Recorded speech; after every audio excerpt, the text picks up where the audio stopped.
목사님들께서 아실지 모르겠지만 종교자유정책연구원이라는 곳이 있습니다. 한국 교회를 전략적으로 공격하는 단체인데요. 사실 대광고를 법적으로 공격했던 그 강희석 군 사건을 기점으로 종자연이 만들어집니다. 근데 그때 종자연을 만들도록 기획하고 설계했던 사람이 저고요. 그래서 대광고등학교 소송의 사실상 전략가가 저였습니다. 그래서 우리 김순규 장로님께서 섬기고 계시는 로고스하고 이 결전을 했는데 결국은 우리가 이겼습니다. 그래서 우리라고 하면 그때의 우리죠. 지금은 아니고 그걸 기점으로 우리 목사님들 아시겠지만 예전에 고속도로를 이렇게 가다 보면은 지저스 러브즈 유 간판이 있었어요. 근데 그게 위헌이라고 공격해서 철거시켰던 전략가도 저였고요. 그 다음에 아마 기억하시겠지만 2008년 11월에 이 종교 편향 문제가 이슈화되면서 국가공무원법 개정안, 그게 당시에는 종교 편향 방지법이라는 이름으로 불렸었는데 그 국가공무원법 개정안이 통과되기 직전까지 갔었습니다. 근데 그 법을 기획했던 사람도 접니다. 그래서 그 법이 얼마나 위험한 법이었냐면 그게 통과되면 공적 영역, 그러니까 국공립학교 교사라든지 공직자라든지 이런 공적 영역에 있는 분들이 적극적으로 선교하다가는 형사처벌까지 받을 수 있는 그런 아주 무시무시한 법이었는데요. 그래서 아마 그 당시에 우리 교회에서 많은 기도들을 하셨을 걸로 제가 알고 있습니다. 그런데 이제 제가 그 법을 2007년에 기획했는데 2008년에 입법되기 직전까지 갔었던 것이죠. 그 외에도 많은 것들을 했습니다. 그러니까 교회에 사람들이 오게 되면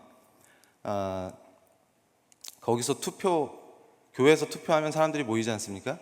그리고 혹시나 교회의 영향을 받으면 안 되니까, 왜냐하면 투표하러 온 날 이렇게 목사님들께서 말씀을 전할 수도 있고, 그러니까 전단지를 나눠줄 수도 있고 선교할 수 있기 때문에 그걸 막으려고, 또 그게 위헌이다 이렇게 주장도 했고요. 그리고 아마 사랑의 교회가 어떻게 법적으로 공격당했는지 이런 걸 아시면 그 종교자유정책연구원이 줄여서 종자연이라고 부르는데요.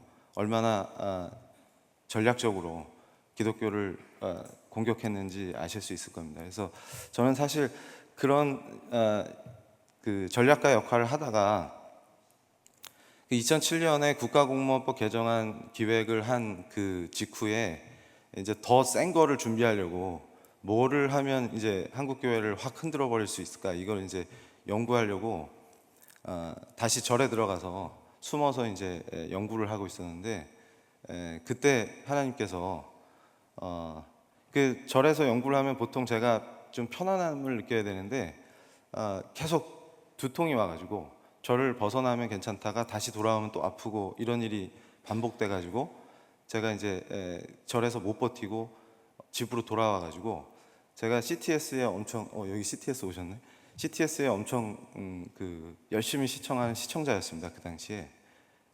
왜냐하면 교회를 알아야 공격해서 파괴할 수 있기 때문에 교회에서 무슨 얘기하는지, 그리고 이분들의 선교 전략이 뭔지, 그 다음에 목사님들이 어떤 얘기를 하시는지 이런 거를 아주 면밀하게 체크를 하고 분석을 하고 했었습니다. 그러다가 그날도 이제 쉬려고 집에 왔다가 CTS를 켰는데 거기서 어떤 목사님께서 설교를 하시는데 예수님께 죄인임을 자백하는 그런 장면을 약간 연극처럼 이렇게 설교하시다가 중간에 목사님께서 이렇게 해주시는데, 그때 평상시처럼 그 제가 이 조롱하는 말을 잘했었는데 죄인 웃기고 있네 이러면서 그걸 조롱하고 싶어가지고 너나 잘하세요 이런 식으로 조롱을 하려고 하는데 그 순간 갑자기 혀가 딱 굳어버렸습니다.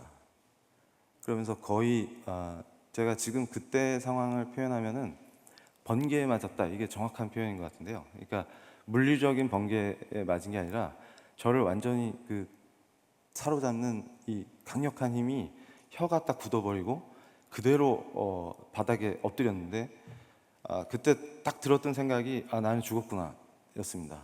그러니까 그때 제가 그 전까지는 지금 한국 사회를 위해서 굉장히 의로운 일을 하고 있다고 생각했어요.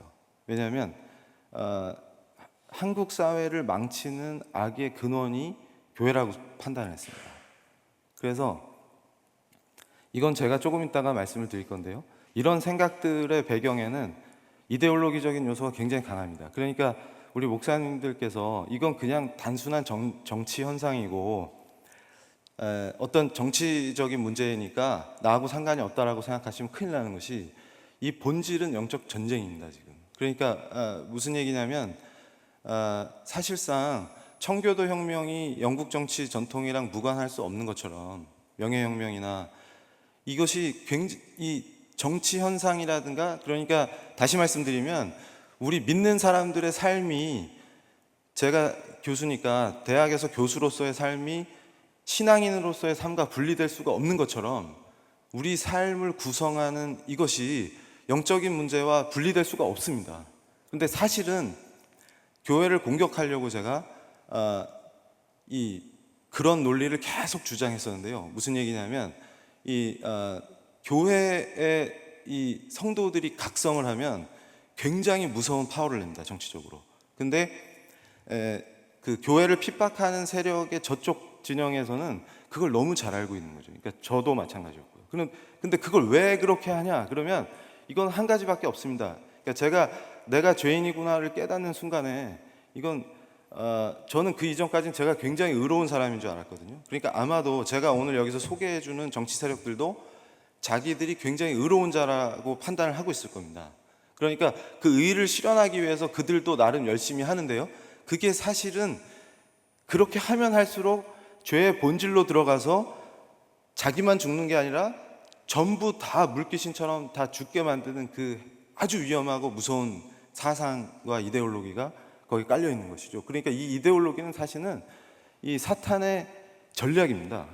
사람을 파괴하는, 그리고 사회를 파괴하고. 그러니까 이게 무슨 말이냐면 제가 그때 내가 완전히 전적으로 부패한 인간이구나 이거를 알려주셨는데, 이대로 죽어도 항변할 수 없는, 그러니까 나는 내가 옳고 내가 굉장히 의로운 자라고 생각했는데 주님을 만나니까 내가 전적으로 부패한 자라서 이대로 죽어도 주님께 찍소리도 할 수 없는 그런 죄인이구나 하는 걸 그냥 알아버렸는데요. 근데 그러면 거기서 죽어야 마땅한데 죽이지 않으시고 이분이 나를 구원하신 바로 그 창조주시구나, 이거를 제가 고백하게 됐습니다. 그래서 그 뒤로는요 제 삶이 180도 바뀌게 됐는데요. 주님을 만나고 제일 감격스러웠던 거는 세상이 너무 아름답게 보이는 겁니다. 그 전에는 싸워야 될 거, 투쟁해야 될 거, 비판해야 될 것만 보였는데 이제는 가로수의 나뭇잎이 아름답고, 그러니까 이 인간의 죄의 본질이 예수님을 안 믿고 그분을 대적하고 그게 바로 죄의 본질입니다. 근데 이것은 말이죠, 그렇게 죄의 본질로 가게끔 사람들을 더 강화시키고 강력하게 결집시켜서 다 같이 죄의 길로 가서 죽자, 이런 겁니다. 그래서 제가 영적으로 눈을 뜬 뒤에, 제가 사상사 전문가지 않습니까? 정치사상사, 법사상사. 이 세계 역사와 정치사의 흐름을 보면요, 법의 역사의 흐름을 보면요, 그게 눈에 보입니다. 그러니까 사실 제가 지금 여기 거의 비장한 마음으로 왔기 때문에 좀 말을 삼가하지 않겠습니다. 이게 명백하게 종교개혁의 출발이 캐톨릭이 적 그리스도라는 것을 선언하면서, 제가 깨달은 게 뭐냐면, 공부를 하면서 교회라는 제도를 만들어 놓고 그 안에 사람이 들어왔는데 이 사도행전의 엄청난 이 폭발력이 인류를 다 구할 것 같으니까 교회 형상을 만들어서 사람을 그 안에 들어와서 죄의 지배를 받게 만드는, 그러니까 예수님을 가리고 다른 걸로 예수님을 못 보게 가려버리면 예수를 못 만나면 죽는 겁니다. 근데 그렇게 해서 사람들을 죽이려는 이 간교한 계략이 있었다는 것이죠. 근데 그때 예수님을 있는 그대로 증언하는 증언자들이 나와서 순교를 하면서 우리 프로테스탄티즘이 시작이 됐지 않습니까? 그래서 이게 유럽에 퍼지니까 위그노라든지 영국의 청교도 혁명이라든지 스코틀랜드의 언약도들이 순교하면서 피로 이 나라를 만드는 겁니다. 그러니까 무슨 얘기냐면 이 언약도들의 순교라든지 청교도들의 이 철기군을 만나면요, 당연히 재간이 없는 것이 순교의 각오로, 그러니까 예수 그리스도가 아니면 그 어떤 것도 용납할 수 없는 거죠. 그러니까 이 주님의 본질을 회복하지 않으면 다 죽는다는 것을 아는 겁니다. 그러니까 근데 우리는 지금 당장 여기서 사는 게 중요한 게 아니고 그분의 영원한 생명을 알기 때문에 순교할 수 있는 거를 제가 깨달았습니다. 그래서 제가 에딘버러에 가서 연구할 때 자연법 연구하러 갔다가 종교개혁 공부를 계속 한 겁니다. 그 현장을 답사하면서 언약도들이 죽고. 근데 이게 도대체 이게 뭐지? 제가 스스로 제 자신에게 자꾸 자문을 하는 겁니다. 이게 천정이 없는 감옥에서 비가 오고 춥고 고통스러우면 사람이 본능적으로 도망을 치게 돼 있거든요. 근데 이 사람들은 왜 도망갈 수 있는데 가지 않고 여기서 다 죽는가? 예수님을 부정하느니 죽는 게 난 정도가 아니라 제가 나중에 깨달은 게 예수님은 영원하신 생명이시기 때문에 그분을 따르면 영원한 삶을 갖는데 그거 도망쳐서 한 3, 4년 더 살아봐야 뭐 하겠습니까? 그걸 아는 사람이 어떻게 거기서 예수님을 부인하고 거기서 살아남겠습니까? 그게 바보죠. 그러니까 영적인 눈을 뜨면은 도망치는 게 바보로 보이는 겁니다. 근데 인간의 눈으로 보면은 거기 남아서 죽는 게 바보로 보이지만 그분을 보면 도망치는 놈이 바보가 되는 거죠. 그거 좀 더 생명 연장해서 뭐 하겠습니까? 이 무의미한 이 죄의 지배를 받는 육의 세계에서 생명 더 연장하면 뭐 하겠습니까? 우리 주님이 주님을 위해서 죽는데, 그러니까 그 엄청난 스피릿이, 자본주의도요, 청교도의 삶이 현실에서 실현되면 프랑스의 위그너처럼 자기만 잘 사는 게 아니라 이교도들까지 복을 받는 엄청나게 아름다운 체제를 만듭니다. 근데 이게 우리 종교개혁의 정신이 다운되면 물신을 숭배하는 더러운 자본주의가 되고요, 이거를 딱 물고 공격합니다. 그래서 세상을 흑암에 덮이게 만들어버리는 이 구조가 있더라는 것이죠. 그러니까 결국은 뭐냐면 이 모든 세력의 결집은 종교개혁으로 만들어진, 특히 유럽에서 만들어진 그 프로테스탄티즘을 기반으로 한 자본주의와 그걸 토대로 만들어진 자유민주주의 체제를 공격하는 겁니다. 전체적으로.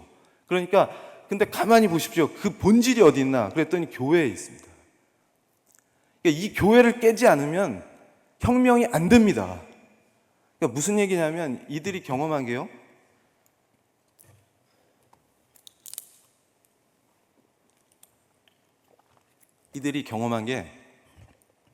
제가 기가 막힌 얘기를 목사님들께 전해드리면, 얘들은 교회를 엄청나게 벤치마킹합니다. 그러니까 사실은 막스나 레닌이나 이런 친구들이 자기 이데올로기를 구성할 때, 주체사상도 마찬가지인데요, 얘네들이 그 골수를 어디서 가져오냐면 우리 교회에서 가져와요. 근데 그걸 보고도 제가 확신을 했던 게 이건 진짜 영적 전쟁이다. 그러니까 하나님을 대적하기 위한 전략 전술을 끊임없이 만들어내는데 아이디어가 계속 어디서 나오겠습니까? 그러니까 우리를 하나님으로부터 분리시킨 그 존재가 바로 이 전략의 핵심 배우라는 것이죠. 그러니까 무슨 얘기냐면 우리를, 아담을 꼬드겨서 이제 죄의 길로 가게 만든 그 존재가 핵심이라는 겁니다. 근데 그걸 못 보기 때문에 엉뚱한 소리를 하게 되는 거예요. 그러니까 이게 무슨 얘기냐면 얼만큼 무시무시한 거냐면요, 이게 이들은 오히려 웬만한 크리스찬보다 이 피조 세계의 원리를 더 잘합니다. 하나님께서 만드신 이 세계를. 이게 무슨 얘기냐면 얘네들이 갖고 있는 이론의 출발점을 보면 인간의 소외된 인간이라고 하는 걸 딱 치고 나오는데요, 이 본질을 제가 연구하면서 깨달은 게, 이 회심한 뒤에 바로 그게 밀려오는 것이 뭐였냐면, 하나님으로부터의 분리입니다. 이 소외감의 본질은. 그러니까 뭘 해도, 뭘 추구해도 하나님과의 관계가 회복이 안 되면 그분이 만드신 인간은 절대로 그 본질적인 행복감, 그 평화, 기쁨, 이걸 느낄 수가 없습니다. 그러니까 이게 뭐냐면 요 점을 파고드는 겁니다. 이놈들이. 그러니까 인간은 하나님하고 회복이 안 되면 관계가 뭘 해서 자기가 아무리 재밌는 걸 해봐야 결국 한다는 말이 허무해, 뭐 이런 거죠.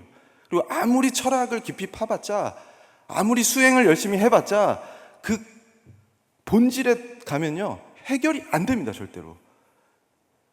예수 그리스도를 믿어서 이 구원을 받지 않는 존재는 하나님과 이 회복이 안 됐기 때문에 너무나 공허하고 뭔가 허전하고 삶이 우울하고 이걸 루터가 영의 존재론적 우울감 이렇게 표현하는데 그냥 이게 feel이 팍 와버리는 겁니다. 그러니까 이 루터가 얘기한 이게 독일 말로는 안페이퉁겐 이렇습니다. 안페이퉁 그러면 이게 법률 용어인데요. 취소라는 거예요.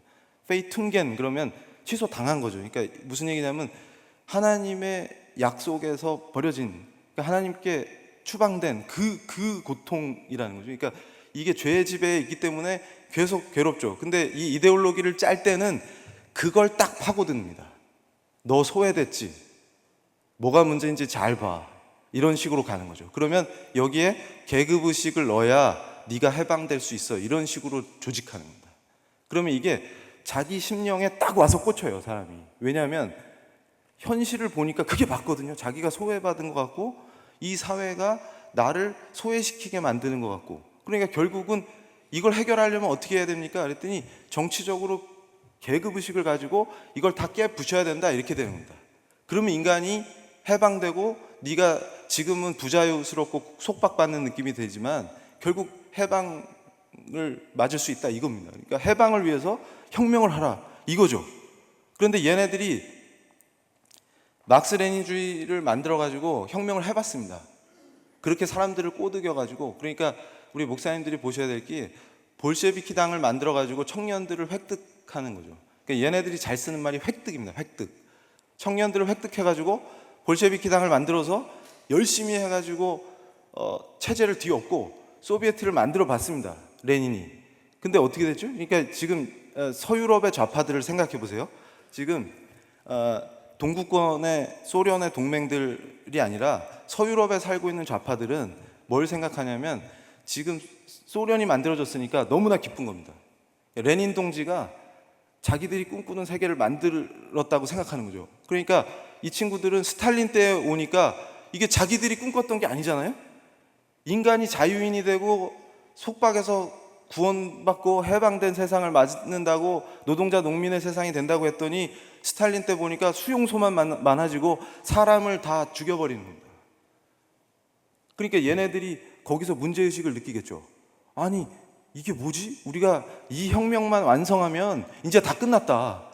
이제 인간이 해방된 존재가 된다. 이러고 좋아했는데 막상 체제를 만드는 꼴을 보니까 스탈린 때에 오니까 이건 완전히 사람을 죽이는 그런 체제고, 얘네들 체제 안에 있으면 사람이 노예가 되기 때문에 자율성이나 자주성이 상실됩니다. 북한을 보시면 정확하게 이해가 되시죠?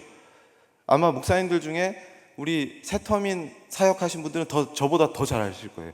사회주의형 인간이 어떤 인간이 되는지. 이게 구원하고 아무 관계가 없는 거예요. 해방하고도 아무 관계가 없고 오히려 인간을 더 노예와 구속과 속박으로 몰고 가서 다 죽여버리는 그런 거죠. 그러면 이자들이 그걸 보고서 회개를 하고 이 길로 갔다가는 안 되겠구나, 이렇게 해야 되는데 그렇게 되면 구속사가 아니죠. 그러니까 우리 입장에서는 예수님이 전 세계를 구원하실 때까지 우리가 끝까지 달려가야 되는데 저들도 마찬가지라는 겁니다. 근데 이제 그걸 보고 나니까 이게 뭔가 문제가 있다 그랬더니 그 본질적인 문제를 보고서 회개하고 돌아서는 게 아니고요, 더 나은 전략을 개발하게 됩니다. 이게 무슨 말이냐면 기존의 전통적인 막스 레닌주의가 실제 정치 현실로 나타났을 때 그 문제들을 서유럽의 좌파들이 보고서 그럼 이제 우리는 어디로 가야 합니까? 이렇게 되는 거죠.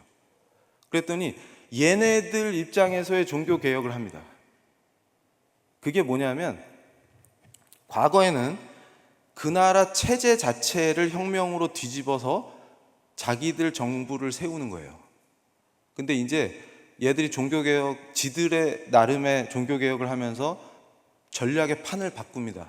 그게 뭐냐면 사람을 바꾸지 않으면 안 바뀐다는 걸 안 거죠. 그러니까 아무리 체제를 만들어도 사람이 안 바뀌면 혁명이 성공할 수 없다는 걸 알아버렸습니다. 왜냐하면 그러니까 사람을 바꾸려고 하다 보니까 수용소에 넣고 죽이고 해도 안 되거든요. 그러니까 이거 어떻게 해야 되나 이럴 때 기가 막힌 이 대괴수가 등장하게 되는데요. 그게 누구냐면 중국의 마오쩌둥입니다. 그러니까 지금 목사님들께서 이걸 아셔야 되는 게 지금 동성애와 이런 걸 내세워서 유럽을 초토화시킨 얘네들의 그 사상의 배경에 마오이즘이 있다는 겁니다. 근데 이걸 아는 분이 거의 없어요. 이게 무슨 얘기냐면 유럽을 저렇게 황폐화시키고 교회를 쓰러뜨린 그 최대의 전략이 68혁명이라는 거였습니다. 68혁명. 근데 이 68혁명의 핵심 이데올로기가 마오이즘입니다. 그러니까 제가 지금도 현실을 똑똑히 봐라 이렇게 얘기하는 게 중국 공산당이 얼마나 위험하고 무서운 놈들인지 그 본질을 아셔야 됩니다. 근데 지금 그걸 모르고 중국과 손을 잡자라고 하는 짓들을 하는 거죠.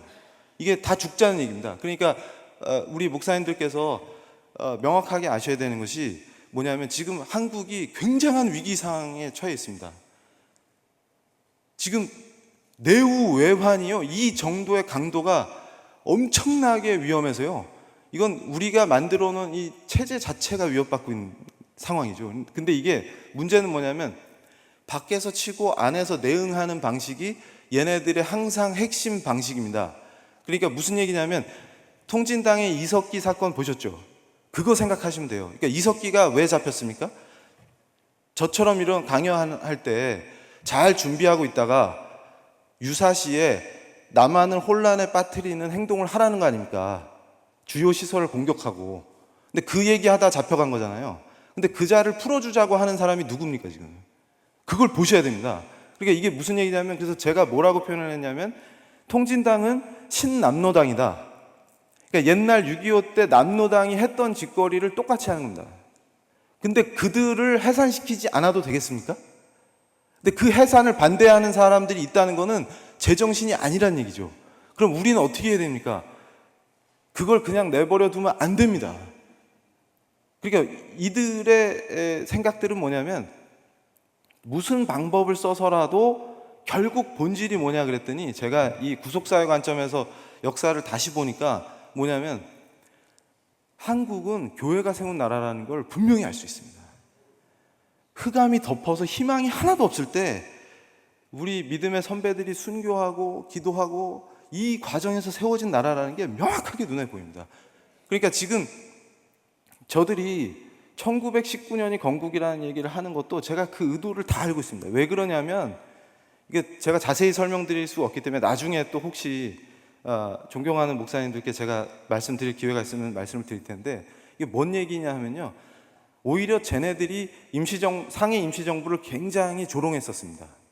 노인들 모여서 힘도 없고 바보 집단이다 이러면서 공격했었어요. 이게 왜 그러냐면 조선공산당이 중심이 된 게 아니라 조선공산당도 포함되어 있었던 거거든요. 근데 지금 와서 갑자기 1919년이 건국이라고 주장하는 목적이 있습니다. 어쨌든 근데 저는요 뭘 보냐면 똑같은 1919년에 필라델피아에서 우리 믿음의 선각자들이 선포한 게 있습니다. 한국 독립을. 미국이 독립했던 독립선언을 했던 그 자리에서 우리는 독립하게 되면 반드시 자유민주주의 국가를 세우고 기독교 국가를 세우겠다. 근데 저는 자유민주주의 체제도 중요하지만 그 뒤에 기독교 국가를 세우겠다. 이게 우리 헌법 정신이라고 생각하는 거죠. 이게 진짜입니다, 이게. 그래서 그거를 위해서 목숨을 걸고 순교하면서 나라를 세운 거예요. 근데 이 스피릿이 우리가 떨어지면 안 됩니다. 근데 이런 얘기를 하면 만약에 교회 우리 믿는 사람이 아니면 저보고 미쳤다고 하겠죠. 정신 나간 사람이다. 근데 뭐라고 불러도 괜찮습니다. 저는 이제는. 전에는 제가 숨어 있었거든요. 제 연구만 하고. 왜냐하면 너무나 현실이 흑암에 덮이고 어려우니까. 근데 이제 문제는 뭐냐면 그런 상황에서 만들어진 이 체제를 이분들은 효과적으로 공격하려고 하니까 가만 보니까 어떻게 됩니까? 이 일제가 한국 교회를 핍박한 이유들을 기독교 핍박이라는 책에서 이승만 대통령이 당시에 배고인 사건을 겪으면서 다 정리를 해놨습니다. 왜 그러냐면 교회가 살면요 이 체제를 지배할 수가 없습니다. 왜냐하면 청년들이 희망을 품어요. 교회에 와서 은혜 받으면 식민지 백성이 쪼그라들고 우리는 이렇게 살다 죽어야 돼 이렇게 좌절하는 게 아니라 하나님의 소망을 품고 확 일어나 버리니까 일제가 이걸 두려워합니다. 근데 이 스피릿이 나라를 세우는 원동력이었다는 거죠. 그러니까 무슨 얘기냐면 이 체제를 깨려면 교회부터 깨야 됩니다. 그러니까 혁명을 하려면 교회부터 부시지 않으면, 그러니까 이게 뭐냐면 교회가 스피릿이 떨어지면 밥이 되죠. 스피릿이 떨어져 있을 때 아예 회복이 안 되게 부셔버려야 이 체제 자기들 혁명을 완성할 수 있는 겁니다. 이게 본질입니다. 그러니까 무슨 얘기냐면 교회를 칠 때는 모든 세력이 연합합니다. 이게 무슨 얘기냐면 제가 이제 여기서 설명을 드릴 건데, 레닌도 이 친구를 좋아했는데 이태리 좌파 사상가 중에 안토니오 그람시라는 친구가 있어요. 근데 이 친구가 얘기한 게 지금 기본 전략이 됩니다. 이들의. 이게 무슨 얘기냐면 얘네들은 전쟁을 하고 있다고 생각해요. 지금. 그러니까 혁명은 지금 전쟁 중인 겁니다. 이 사람들이. 그러니까 혁명을 하고 있는 투사들인데 교회는 무방비 상태죠. 아무 생각이 없습니다. 근데 이게 뭔 얘기냐면 그람시가 뭐라고 얘기했냐면 진지전, 기동전 이런 얘기를 했어요. 이게 무슨 말이냐면 러시아처럼 농업국가는 기동전으로 확 해가지고 혁명해서 볼셰비키 혁명을 성공시킬 수 있는데 서유럽을 봤더니 얘네들이 전통이 만만치가 않다. 뭐냐면 이게 기독교 전통.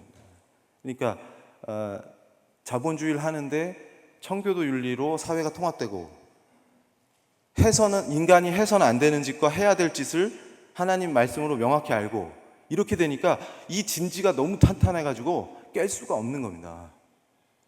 이해가 되시죠? 그러니까 이걸 뭐라고 부르냐면 진지를 깨야 되니까 진지전이다. 이거 장기 전쟁입니다. 그러니까 진지를 구축해 놓으면 그걸 깨는데 시간이 오래 걸리지 않습니까? 그러니까 장기 전쟁이에요. 그거를 진지전이라고 표현합니다. 그래서 서유럽의 종교개혁 전통으로 세워진 체제를 어떻게 효과적으로 파괴할 건가가 얘네들 전략의 핵심인 거죠. 근데 이제 대박이 난 게 있습니다. 그래서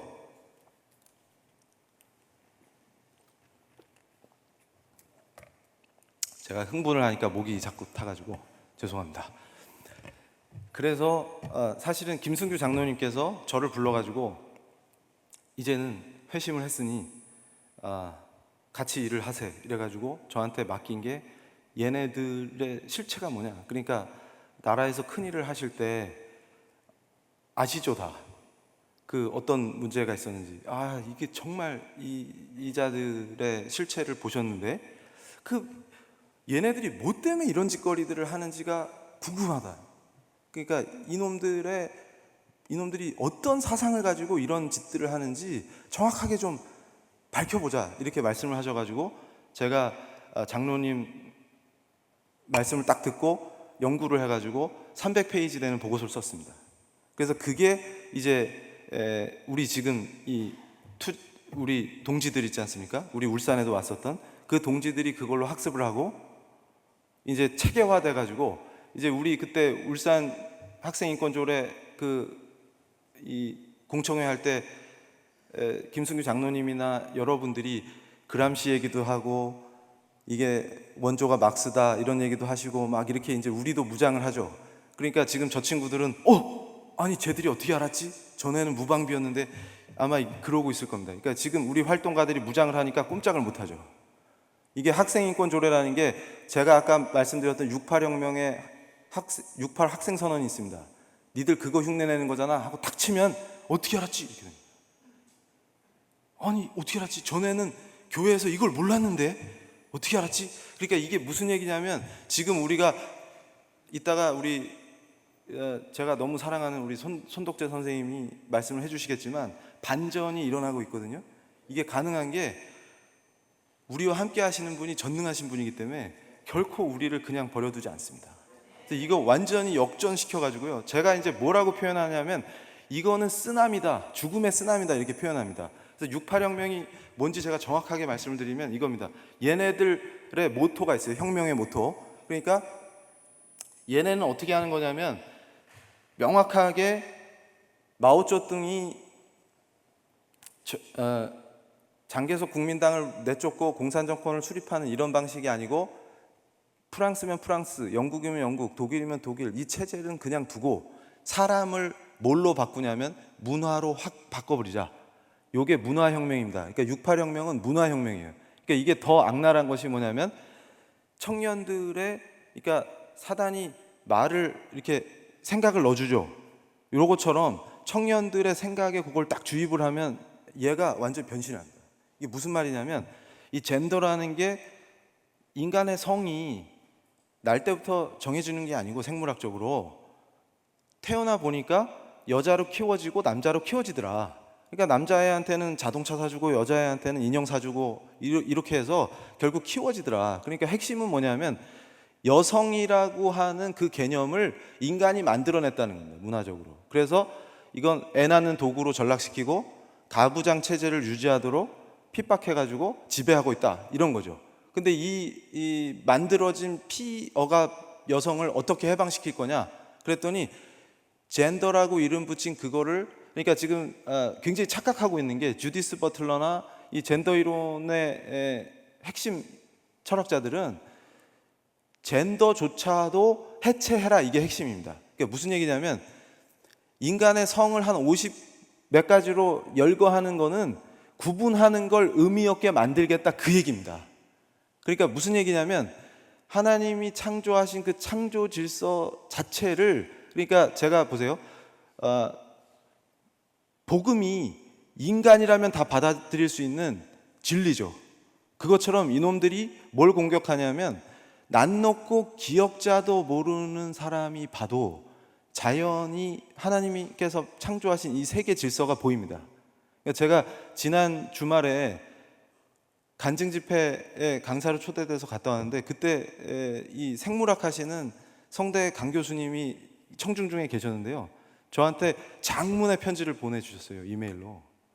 그게 동물들도 자기가 과학자로서 연구를 해보니까 동물들도 이런 짓을 안 하는데 하물며 인간이 이따위 짓을 하는데, 이게 지금, 그래서 제가 뭐라고 했냐면 이건 죄의 본질로 가자라고 할 때 하나님께 대적하는 게, 제가 처음에 그랬듯이 이게 죄의 본질 아닙니까? 이거를 강화시켜서 난 놓고 기억자도 모르는 자들에게까지 어떤 이데올로기를 주입하느냐면 하나님 같은 거 없고 인간이 모든 걸 만들어내고 구성할 수 있는 거야. 심지어는 네가 태어날 때 정해져서 어쩔 수 없는 이 성이라고 하는 것도 네가 새로 구성하면 돼, 이렇게 가르치는 겁니다.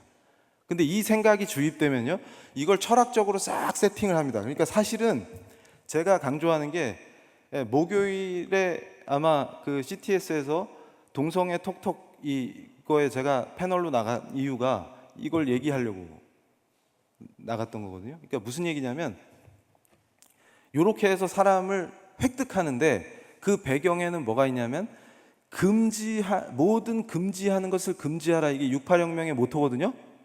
그럼 이게 무슨 말이냐면 기존에 갖고 있던 권위를 다 해체시켜라, 그 말입니다.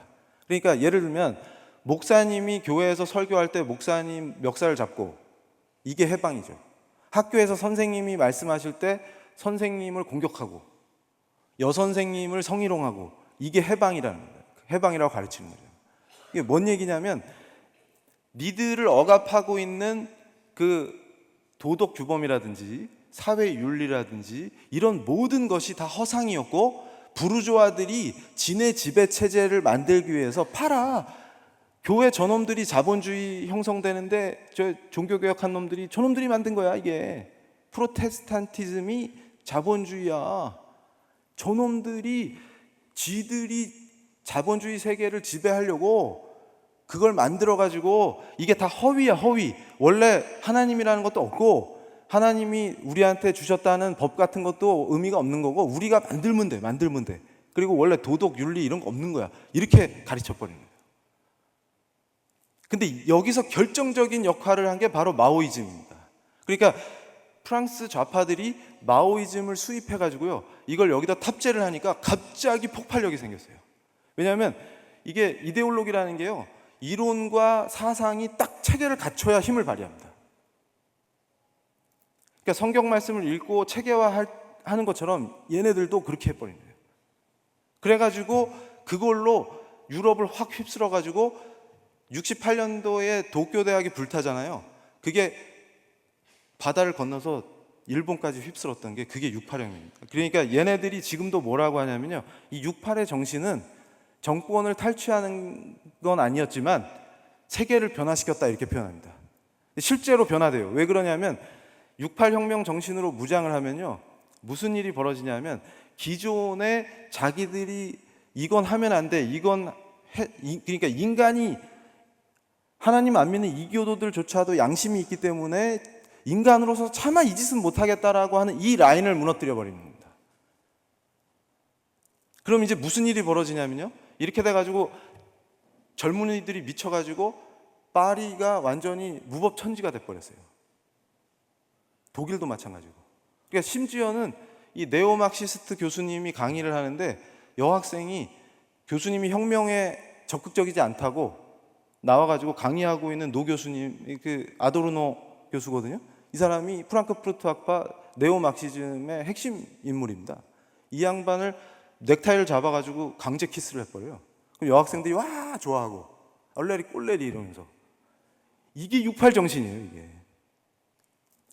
그러니까 이게 어디서 왔나 보면 중국의 문화혁명이 스승을 죽이는 거 아닙니까? 홍위병들이. 이해되세요? 지금 상황이? 이걸 여기다 탑재해버린 거예요. 거기다 뭐가 있냐면 음란하고 퇴폐한 문화 중에 히피 문화가, 애들이 캠프를 열어가지고 같이 모이면 여기서 집단 섹스를 벌이고 마약을 먹고 이런 애들입니다. 그래서 지금 보면은 이 68 정신의 히피 애들은 자기가 부모인데 초등학생 자기 자녀가 자기 집에 데려와서 부모가 있는데 지방에서 성관계 하는 걸 용인하는 인간들입니다. 그 정신으로 세계를 바꾸자 했는데 그 자들이 성장해가지고, 그때 그 젊은이들이 성장해가지고 유엔을 장악해버립니다. 그래서 지금 인권 패러다임을 얘네들이 바꿔요. 그러니까 이건 정말 목사님들이 아셔야 되는 게, 원래 인권 패러다임이라는 게 인간의 존엄성으로부터 인간의 권리를 추론하는 방식인데요, 인간이 왜 존엄하냐고 물으면 답할 길이 없습니다. 그래서 하나님께서 그분의 형상으로 창조했기 때문에 존엄하다 이렇게 가는 거예요. 그러니까 권리가 필요한 거죠. 그리고 거기에 종교개혁을 거치면서 하나님 앞에 모든 인간이 평등하다는 게 이게 합쳐지면서 근대 인권 체계가 만들어졌어요. 이거 매우 훌륭한 체계였죠. 근데 얘네들은 뭐라고 하냐면 이론적으로 설명을 못합니다. 니들이 얘기하는 인권 이론의 이론적 근거가 뭐냐 이렇게 물으면 궁색해요. 그러면서 한다는 얘기가 일단 당연하다고 전제하고 갑시다 이렇게 해요.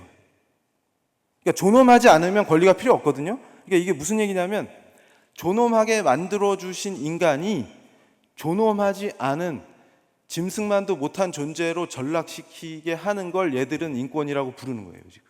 근데 이게 쫙 퍼지면요, 제일 먼저 벌어지는 현상이 교회가 다 죽습니다. 왜냐하면 교회가 지금 스피릿이 떨어져 있어요. 청년들이 떠나고 있습니다. 그때 이 청년들이 이걸 접하면요, 얘들한테는 이게 복음이에요. 왜냐하면 성적 근기가 업된다 얘들아, 이게 복음이죠.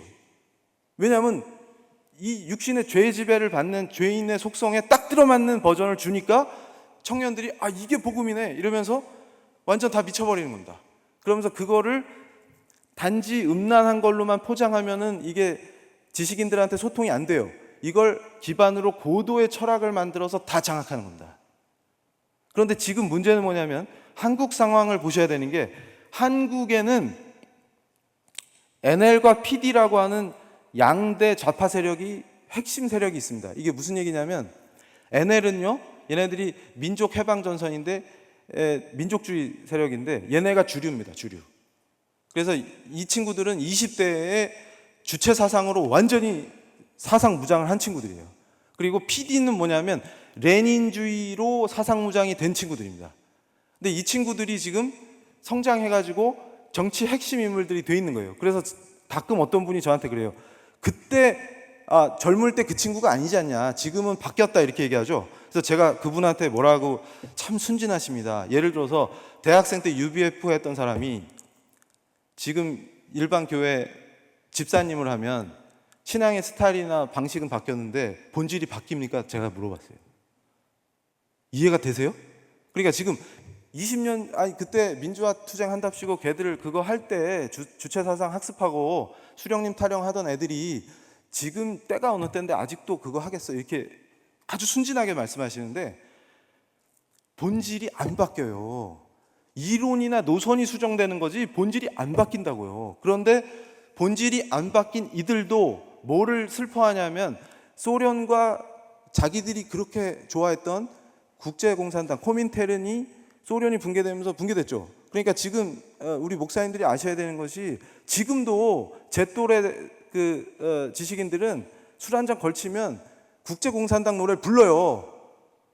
몸에 배 있다는 얘기예요. 그러니까 제가 지나다니면서도 저도 모르게 찬송가 찬양 흥얼거리는 것 같이 얘들이 그런 애들이라는 거죠. 그러면 문제는 뭐냐면 그런 식으로 뇌 구조가 돼 있으면 저 68 정신이 들어오면 얘네들은 그거에 열렬하게 호응하게 됩니다. 그러니까 이 배경에는 뭐가 있냐면 NL이 주사파인데요, 사실 그 통진당의 이데올로기가 주체 사상입니다. 제가 시간이 없어서 자세히 말씀을 못 드리는데 그걸로 학습이 한번 돼버리면요, 이게 들어오면 너무 잘 맞아요, 이게. 그런데 문제는 뭐냐면 그 본질이 기독교와 미국의 적대적인 이유가 주체 사상의 핵심이 반미가 탑재돼 있죠. 근데 이들의 전략 전술을 아셔야 되는 게 통일 전략 전술이라는 게 있습니다. 이게 뭐냐면 김일성이 했던 건데요. 얘네는 이 전략 전술로 철저하게 무장을 해요. 그리고 중국 공산당이 가르쳤던 그 마오이즘의 전략도 마찬가지입니다. 이게 무슨 얘기냐면 김일성이 절대 사회주의라는 말을 못 쓰게 했어요. 혹시 아셨습니까? 그 사실을? 그러니까 자기가 이 북한에서 헤게모니가 완전히 장악되지 않았을 때는 자기 참모들한테 사회주의라는 말을 못 쓰겠어요. 그래서 중도파들을 포섭합니다. 그러면서 썼던 말이 진보적 민주주의, 진정한 민주주의, 이런 말을 써요. 민주주의라는 이름을 걸고 사람들을 다 포섭해가지고 합작하게 만드는 거죠. 그래놓고 토지개혁한다고 땅을 나눠줍니다, 소작농들한테. 그럼 소작농들이 만세 부르고 좋아하겠죠. 근데 결국은 이게 협동농장으로 갈 건데 사람들은 모르고 거기 빠져요. 그래서 획득되면 싹 쓸어버리는 겁니다. 반대팔 다 숙청해버리고. 이 방식이 이들이 훈련받은 방식이에요. 그러니까 어떤 형태로 나타나든 거기에 속으면 안 되는 겁니다. 그러니까 한경직 목사님이나 우리 신앙의 선배님들은 걔네들의 본질을 알고 계셨기 때문에 합작을 할 수 없다고 보시는 거예요. 근데 그걸 모르고 이러면서 괜찮아 너. 그러니까 무슨 말이냐면 그 사람을 긍휼히 여기고 그 사람에게 복음을 전하지 말라는 그 말이 아니라 그 사람을 움직이고 있는 이데올로기를 포용하지 말라, 그 말입니다. 그게 이해가 안 되는 거예요. 그러니까 동성애자들은 사실 얼마 안 되고 동성애자들이 더 피해자입니다. 무슨 얘기냐면 얘네들이 프랑스에서, 제가 나중에 우리 목사님들께 그 보고서를 필요하시면 드릴 건데, 뭐냐면 이게 프랑스에서도 동성애자들이 어둠 속에 숨어 있다가 사회로 나오게 된 거는 치료를 받으려고 나온 거예요. 에릭 제무르라는 사람이 프랑스의 자살이라는 책을 썼는데 한국에는 소개도 안 됐어요. 그래서 제가 번역해가지고 소개해줬거든요. 그게 무슨 얘기냐면 프랑스가 자살을 선택했다, 이겁니다. 그러니까 드골 체제 이후에 저 68 혁명의 쓰나미로 프랑스 정치가 그게 정치 주류가 됐을 때 우리는 자살했다, 이 표현을 쓰는데, 그래서 다시 부활할 수 있겠냐 이렇게 표현하거든요. 근데 거기에 핵심이 동성애자들은 지하에 숨어 있다가 치료받으러 나왔는데 이걸 포착해가지고 정치 투쟁의 도구로 활용하는 그 작전을 딱 짜는 겁니다. 그렇게 해가지고 들어오죠. 그럼 지금 어떻게 됐습니까? 지금 한국 상황이, 대한민국 상황이 외부의 적들이 엄청나게 지금 위험한 상황이죠. 근데 중국 공산당이랑 손잡으려고 하는 세력이 분명히 있습니다. 이러면 한미일과 북중러 이게 신냉전 구조가 만들어지고 있는 상황에서 만약에 우리 한국이 중국 공산당이랑 손을 잡는 순간 우리 체제는 끝장납니다.